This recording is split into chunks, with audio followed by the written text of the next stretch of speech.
इस वीडियो में बताई गई सारी जानकारी पब्लिक प्लेटफॉर्म पर उपलब्ध है। इसमें ऐसी कोई जानकारी नहीं दी गई है जिससे हमारे सुरक्षा बलों की गोपनीयता भंग होती है। डिफेंस डिटेक्टिव सेना का सम्मान करता है और उन्हीं जानकारियों के आधार पर काम करता है जो सार्वजनिक रूप से मौजूद।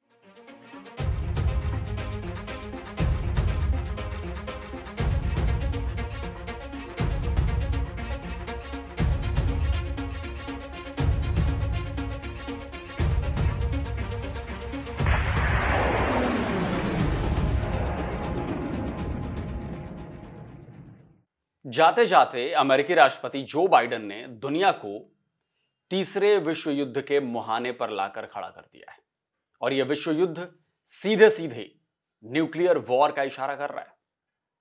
नमस्कार दोस्तों, डिफेंस डिटेक्टिव के एक और नए एपिसोड में आप सभी का स्वागत है। मैं हूं आलोक। दोस्तों, अमेरिका में ट्रंप के चुनाव जीतने के बाद से इस बात की उम्मीद बन रही थी कि जो ये 2 साल हो चुके हैं रूस और यूक्रेन की वॉर को शुरू हुए, इस वॉर का द एंड हो जाएगा, ये लड़ाई खत्म हो जाएगी। खुद यूक्रेन के प्रेसिडेंट ज़ेलेंस्की ने भी इस बारे में बयान दिया था, लेकिन फिर अचानक जो बाइडेन ने इस लड़ाई की आग लगी हुई है, उस आग में घी नहीं, पेट्रोल डाला है। इस वीडियो में मैं आपको बताने वाला हूं कि जो बाइडेन का यह खतरनाक कदम कौन सा था और उसके बाद पुतिन ने कैसे न्यूक्लियर वॉर की तैयारी शुरू कर दी है। स्वीडन में घर घर पर्चे बांटे जा रहे हैं। लोगों को लड़ाई के लिए तैयार रहने के लिए आगाह किया जा रहा है। फिनलैंड, नॉर्वे, डेनमार्क, जो नॉर्डिक देश हैं, उन देशों में हड़कंप मचा हुआ है। सरकारें अपने नागरिकों को युद्ध से पहले जरूरी सामान इकट्ठा करने की अपील कर रही हैं। ऐसा ही डर, ऐसी ही खलबली यूरोप के दूसरे देशों के साथ साथ अमेरिका तक में मची हुई है और उसकी वजह है ये मिसाइल। यही वो मिसाइल है जिसने दुनिया को परमाणु युद्ध के करीब पहुंचा दिया है। युद्ध के 1000वें दिन यूक्रेन ने रूस पर अमेरिकी लॉन्ग रेंज मिसाइल दाग दी है और इसी के बाद दुनिया पर परमाणु युद्ध के बादल छाने लगे हैं। आप सोच रहे होंगे कि रूस के खिलाफ युद्ध में अमेरिका तो यूक्रेन को हथियार मुहैया करवा ही रहा था।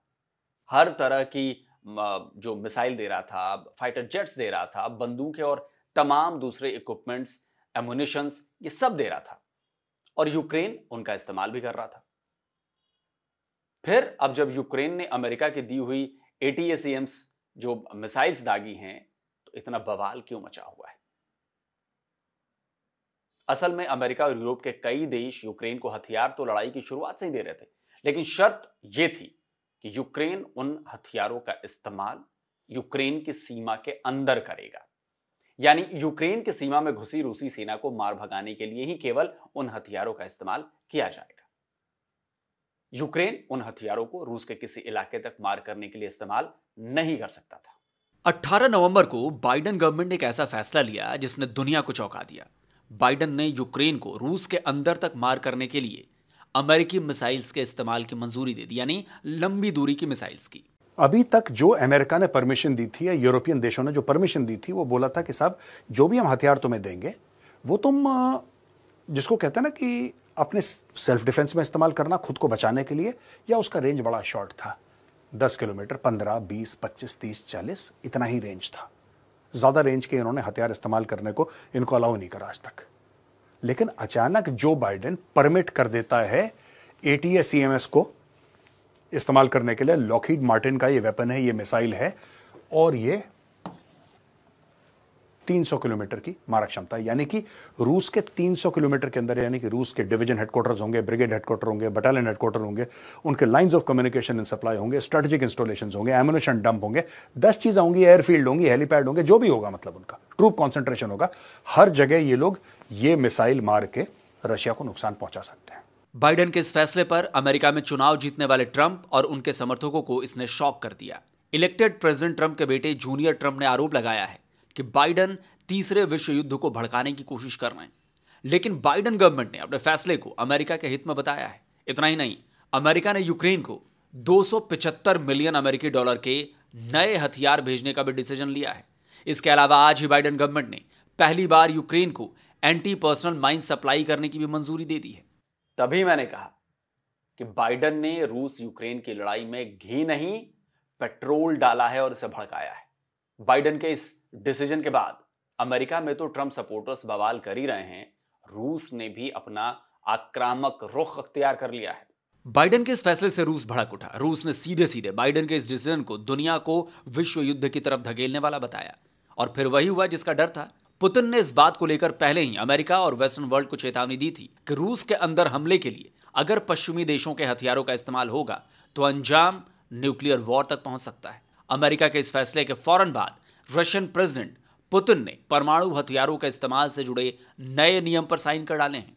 इस नई डिक्री के मुताबिक रूस किसी भी गैर परमाणु शक्ति वाले देश पर न्यूक्लियर अटैक करने के लिए स्वतंत्र है, अगर उस देश को न्यूक्लियर पावर वाले देशों का साथ मिल रहा है। यानी पुतिन ने साफ कर दिया कि रूस यूक्रेन पर न्यूक्लियर अटैक कर सकता है। अभी पुतिन ने जो नया न्यूक्लियर डॉक्ट्रिन साइन किया था उस पर दुनिया मंथन कर ही रही थी कि 19 नवंबर को ही यूक्रेन ने रूस पर अमेरिका की दी हुई long range army tactical missile system से हमला कर दिया। इसे शॉर्ट में ATACMS कहा जाता है। ये सुपरसोनिक टैक्टिकल बैलिस्टिक मिसाइल्स हैं। यूक्रेन ने दावा किया है कि उसने रूस के बेलगोरोद रीजन के कमांड पोस्ट पर जबरदस्त हमला किया है और इस हमले में रूस को बड़ा नुकसान उठाना पड़ा है। वहीं रूस का दावा है कि उसने यूक्रेन की तरफ से दागी गई 6 में से 5 ATACMS मिसाइल्स को मार गिराया है। लेकिन इसके साथ ही रूस ने यूक्रेन पर हमला जबरदस्त तरीके से तेज कर दिया है। रूस ने अपने न्यूक्लियर डॉक्ट्रिन में बदलाव कर यूक्रेन पर न्यूक्लियर अटैक के रास्ते को भी साफ कर दिया है। रूस के इस कदम से जो यूक्रेन और उसके आसपास के जो देश हैं जो मदद कर रहे हैं, जो नाटो कंट्रीज हैं, उनको दहशत में डाल दिया। लेकिन आपको बता दूं कि जो देश रूस के न्यूक्लियर अटैक के खतरे को लेकर डर रहे हैं, उन देशों ने भी रूस को भड़काने में कोई कोर कसर नहीं छोड़ी है।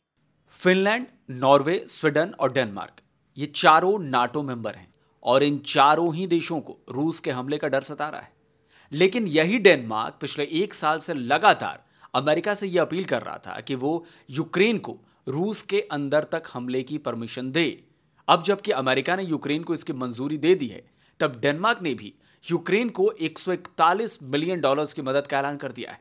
यानी एक तरफ रूस से डर भी लग रहा है तो दूसरी तरफ उस पर हमले के लिए यूक्रेन को उकसाया भी जा रहा है।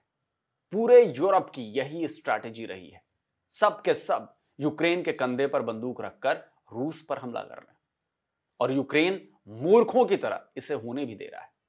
वैसे डर तो अमेरिका को भी लग रहा है। उसने कीव में अपनी एम्बेसी का शटर डाउन कर दिया है, बंद कर दिया है, ताला लगा दिया है। अमेरिका ने कीव में अपनी एम्बेसी बंद कर दी है। एम्बेसी में काम करने वाले सभी लोगों को सुरक्षित जगहों पर जाने के निर्देश दे दिए गए हैं। अमेरिका के पीछे पीछे इटली और ग्रीस ने भी अपनी एम्बेसी पर ताला लगा दिया है।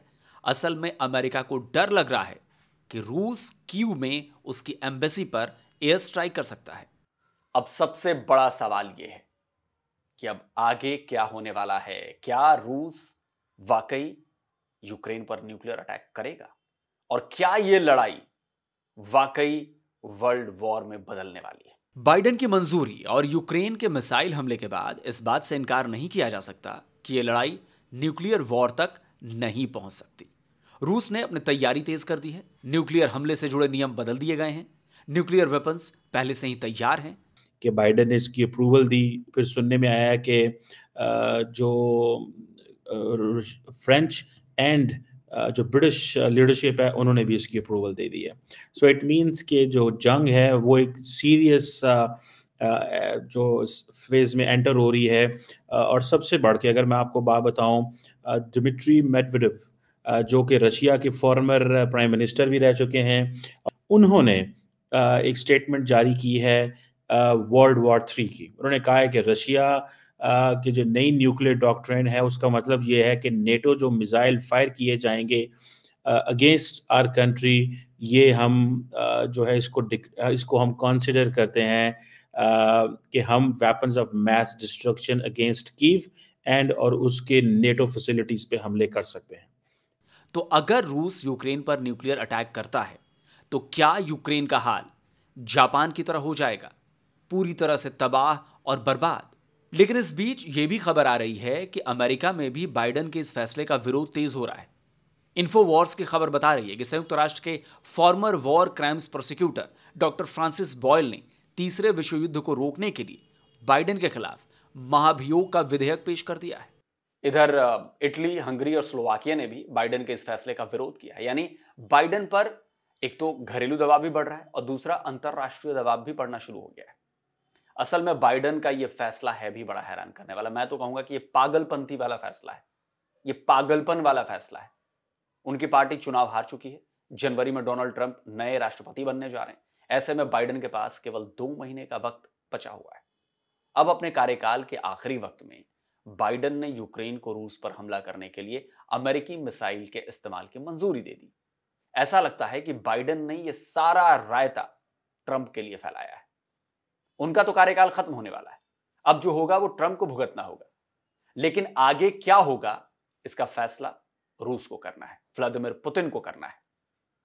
उसने यूक्रेन पर अपने हमले को तेज तो कर ही दिया है। अगर यूक्रेन ने फिर से अमेरिकी मिसाइल्स का इस्तेमाल रूस के अंदर हमले के लिए किया तो फिर उसे भी रूस के घातक हमलों के लिए तैयार रहना चाहिए, और तैयार अमेरिका को भी रहना चाहिए, क्योंकि जो बंदूक फायर की है वो अमेरिका ने की है। तो दोस्तों, आज का ये वीडियो आपको कैसा लगा कमेंट करिए, जरूर बताइए, और इस वीडियो को लाइक करिए, शेयर कीजिए, और साथ ही साथ जिन दोस्तों ने अभी तक डिफेंस डिटेक्टिव को सब्सक्राइब नहीं किया तो भाई आपसे आग्रह अनुरोध है, चैनल को सब्सक्राइब करिए और साथ में बेल आइकन जरूर दबाइएगा दोस्तों, वरना मेरे द्वारा अपलोड किए गए वीडियो की जानकारी आप तक नहीं पहुंचेगी, आपके मोबाइल पर इसकी नोटिफिकेशन नहीं आएगी। तो जल्दी मिलता हूं एक और नए वीडियो के साथ। नमस्कार, जय हिंद। तो अगर आप चाहते हैं मुझसे बात करना, मुझसे कोई सवाल पूछना, तो फैन कॉल पर आप मुझसे कनेक्ट हो सकते हैं। फैन कॉल में ये सुविधा है कि आप अपने हिसाब से वहां पर जाकर टाइम स्लॉट बुक कर सकते हैं कि आपको फलाने दिन मुझसे बात करनी है, फलाने टाइम पे मुझसे बात करनी है। लेकिन ये भी बता दूं कि ये पेड सर्विस है,